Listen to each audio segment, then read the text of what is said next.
فرمایا وہ لوگ جو اللہ کی راہ میں اپنا مال خرچ کرتے ہیں، آپ نے صدقہ اور خیرات کر دیا، اللہ کی راہ میں اپنے اموال خرچ کرتے ہیں، ارشاد فرمایا ثم لا یتبعون ما انفقوا منا ولا ذلا اجرهم عند ربهم، یہ شرط لگائی کہ جو لوگ اللہ کی راہ میں صدقہ اور خیرات کرتے ہیں، مال خرچ کرتے ہیں، مگر مال خرچ کرنے کے بعد ان لوگوں کو احسان نہیں جتلاتے اور نہ ہی سخت کلامی، درست رویے یا احسان جتلانے سے انہیں اذیت دیتے، ان کی عزت نفس کو مجروح نہیں ہونے دیتے۔ فرمایا ان لوگوں کے لیے اجر ہے صدقہ اور خیرات کرنے کا اللہ کے ہاں، اور انہی کے عمل کی قبولیت۔ لہم اجرہم عند ربہم ولا خوف علیہم ولا ہم یحزنون۔ اب آپ دیکھ لیں، آپ نے صدقہ خیرات کر دیا، کہ نیک عمل ہو گیا، عبادت ہو گئی، لیکن اس کے بعد شرط ہے اس کی قبولیت کی شرط کہ نہ زبان سے کوئی ایک ایسا لفظ بولیں جس لفظ سے، جس پر آپ نے خیرات کی، جس کی مدد کی، جس کی اعانت کی، جس پر یہ بھلائی کی تھی، حاجت روائی کی تھی، ایک لفظ بھی ایسا نہ بولے جس سے اس کے جذبات مجروح ہو جائے، جس سے اس کی عزت نفس پر حرج آ جائے، وہ اپنے آپ کو حقیر سمجھے، چھوٹا سمجھے، اسے احساس گزرے کہ میں لینے والا ہوں۔ نہیں، دیں اور اسے لینے والا ہونے کا احساس نہ ہونے دیں، بلکہ اس امر پہ شکر ادا کریں کہ اس نے قبول کیا۔ کیونکہ اللہ رب العزت فرماتے ہیں کہ جو کسی شخص کو قرض حسنہ دیتا ہے، خیرات دیتا ہے، وہ اللہ اپنے دست قدرت سے قبول فرماتا ہے۔ آپ پر احسان ہے کہ اللہ رب العزت نے آپ کو اور آپ کی دولت کو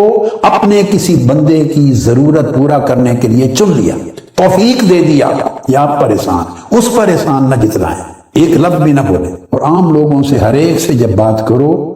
نرمی سے بات کرو، لطافت سے بات کرو، خوش خلقی سے بات کرو، نیکی کی بات کرو، خوش کلامی کرو، نرم جو بنو، نرم خو بنو، نرم گفتگو کرو اور شائستہ کلام کرو، سافٹ سپیچ۔ آپ کی گفتگو میں آپ کے الفاظ جو لوگوں سے بات کریں، اس کے اندر بھی محبت کی چاشنی ہو، اس کے اندر مودت کی چاشنی ہو، آپ کے گفتگو کے ایک ایک لفظ سے حسن ٹپکے، خوبصورتی، نرمی، اور خوبصورتی ساری نرمی میں ہے، سختی اور درستی یہ بدصورتی۔ اب اس کی آگے اگلی شکل اللہ رب العزت بیان فرماتے ہیں، ارشاد فرمایا الذین ينفقون اموالهم فی سبیل اللہ۔ اب یہ جو نرم گفتگو اور شائستہ کلامی ہے، یہ کیا ہے؟ اور سخت گفتگو اور ناشائستہ کلامی وہ کیا ہے؟ اب اس کے معنی سمجھیں گے قرآن مجید سے۔ فرمایا وہ لوگ جو اللہ کی راہ میں اپنا مال خرچ کرتے ہیں، آپ نے صدقہ اور خیرات کر دیا، اللہ کی راہ میں اپنے اموال خرچ کر دیے، پھر ارشاد فرمایا ثم لا یتبعون ما انفقوا منا ولا ذلا اجرهم عند ربهم، یہ شرط لگائی کہ جو لوگ اللہ کی راہ میں صدقہ اور خیرات کرتے ہیں، مال خرچ کرتے ہیں، مگر مال خرچ کرنے کے بعد پھر اس کے بعد ان لوگوں کو احسان نہیں جتلاتے اور نہ ہی سخت کلامی، درست رویے یا احسان جتلانے سے انہیں اذیت دیتے ہیں، ان کی عزت نفس کو مجروح نہیں ہونے دیتے۔ فرمایا ان لوگوں کے لیے اجر ہے صدقہ اور خیرات کرنے کا اللہ کے ہاں، اور انہی کے عمل کی قبولیت ہے۔ لہم اجرہم عند ربہم ولا خوف علیہم ولا ہم یحزنون۔ اب آپ دیکھ لیں، آپ نے صدقہ خیرات کر دیا کہ نیک عمل ہو گیا، عبادت ہو گئی، لیکن اس کے بعد شرط ہے اس کی قبولیت کی شرط کہ نہ زبان سے کوئی ایک ایسا لفظ بولیں جس لفظ سے، جس پر آپ نے خیرات کی، جس کی مدد کی، جس کی اعانت کی، جس پر یہ بھلائی کی تھی، حاجت روائی کی تھی، ایک لفظ بھی ایسا نہ بولے جس سے اس کے جذبات مجروح ہو جائیں، جس سے اس کی عزت نفس پر حرج آ جائے، وہ اپنے آپ کو حقیر سمجھے، چھوٹا سمجھے، اسے احساس گزرے کہ میں لینے والا ہوں۔ نہیں، دیں اور اسے لینے والا ہونے کا احساس نہ ہونے دیں، بلکہ اس امر پہ شکر ادا کریں کہ اس نے قبول کیا۔ کیونکہ اللہ رب العزت فرماتے ہیں کہ جو کسی شخص کو قرض حسنہ دیتا ہے، خیرات دیتا ہے، وہ اللہ اپنے دست قدرت سے قبول فرماتا ہے۔ آپ پر احسان ہے کہ اللہ رب العزت نے آپ کو اور آپ کی دولت کو اپنے کسی بندے کی ضرورت پورا کرنے کے لیے چن لیا، توفیق دے دیا، یہ آپ پر احسان، اس پر احسان نہ جتلائیں، ایک لفظ بھی نہ بولیں۔ تو کیا کریں؟ قول معروف و مغفرت کہ سائل سے یا جس کی ضرورت پوری کی نہایت نرمی سے بات کرو، نرمی سے، پیار سے، محبت سے، شائستگی سے بات کرو۔ خیر من صدقۃ یتبعها اذى، نرمی سے بات کرنا،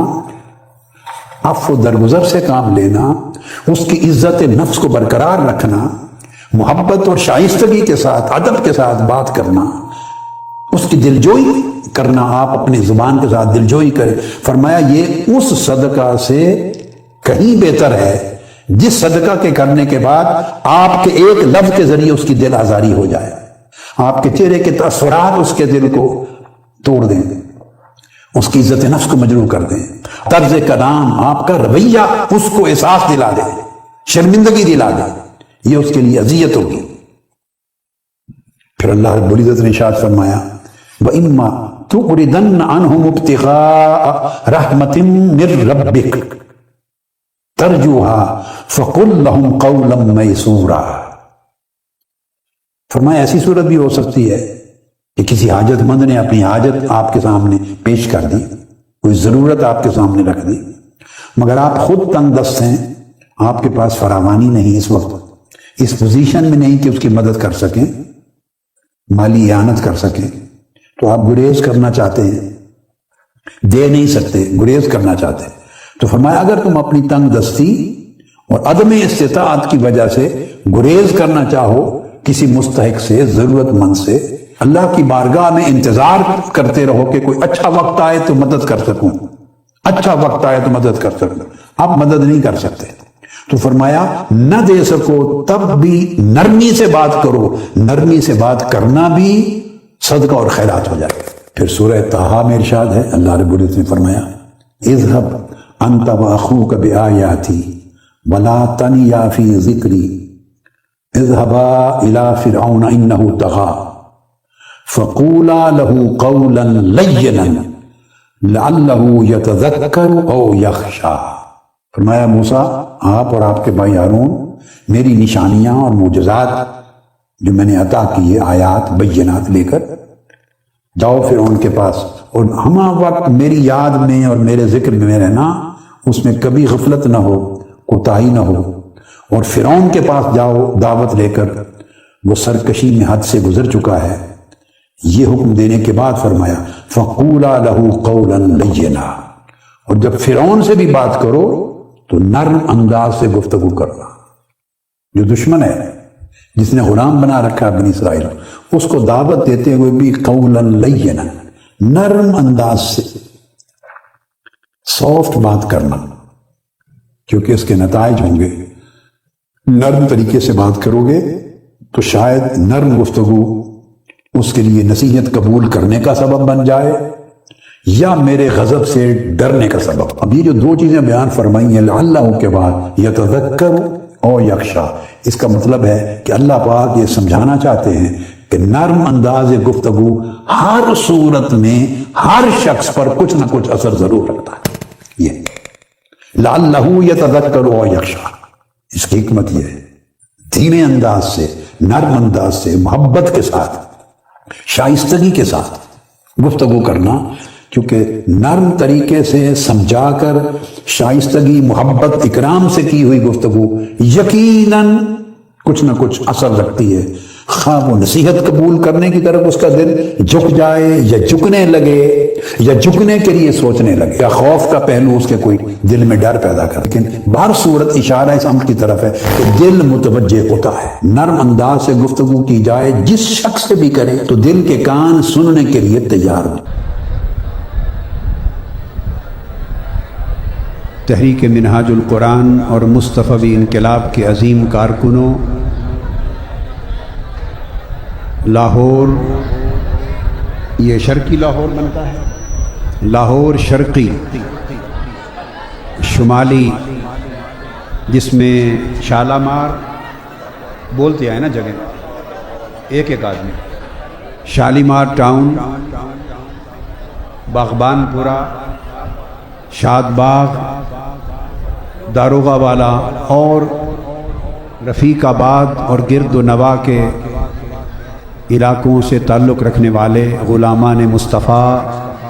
عشاق رسول، خواتین و حضرات اور عزیزان محترم، اللہ رب العزت کا شکر ہے جس کی توفیق سے ہم آج اس عظیم الشان محفل معراج النبی صلی اللہ علیہ وآلہ وسلم میں حاضر ہیں۔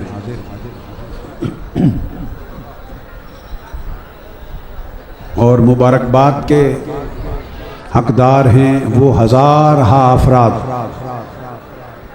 اور خواتین اور وہ لوگ جو دور و نزدیک سے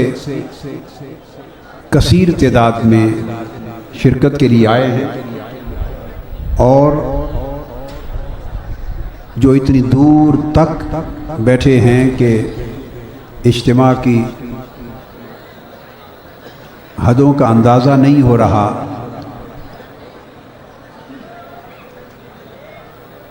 اور وہ ٹی وی کے ذریعے اور کیبل نیٹ ورک کے ذریعے، پروجیکٹرز کے ذریعے دور دراز جگہوں پر بیٹھے ہوئے لوگ بھی اس محفل میں شریک ہیں۔ میں انتظامیہ کو مبارکباد دیتا ہوں، شرکاء کو مبارکباد دیتا ہوں، اور اللہ رب العزت کے حضور اس محفل کی قبولیت کے لیے دعا گو۔ میں نے جو آیہ کریمہ تلاوت کی ہے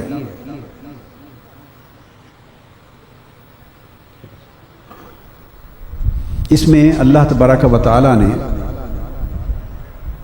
آقا علیہ الصلوۃ والسلام کے معراج کا بیان فرمایا، اور قرآن مجید میں معراج مصطفیٰ کا ذکر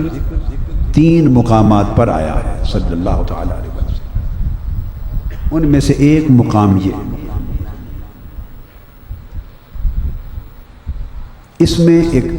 عجیب اور لطیف بات یہ ہے کہ ذکر معراج مصطفیٰ صلی اللہ علیہ وآلہ وسلم کا ہو رہا ہے، اور اس مضمون کی ابتدا میں اللہ تعالیٰ نے پاکی، بلندی اور بزرگی اپنی بیان فرمائی۔ فرمایا سبحان الذی، پاک اور بلند و برتر اور بزرگ و بالا ہے وہ ذات، بلندی، بزرگی، برتری اپنی بیان کی، جبکہ ذکر اور مضمون اور بیان اپنے حبیب صلی اللہ علیہ وسلم کے معراج کا ہو رہا ہے۔ تو ظاہری طور پر انسانی عقل یہ کہتی ہے کہ معراج آقا علیہ السلام کا سب سے بڑا عظیم معجزہ ہے جو اللہ تبارک و تعالی نے آپ کو عطا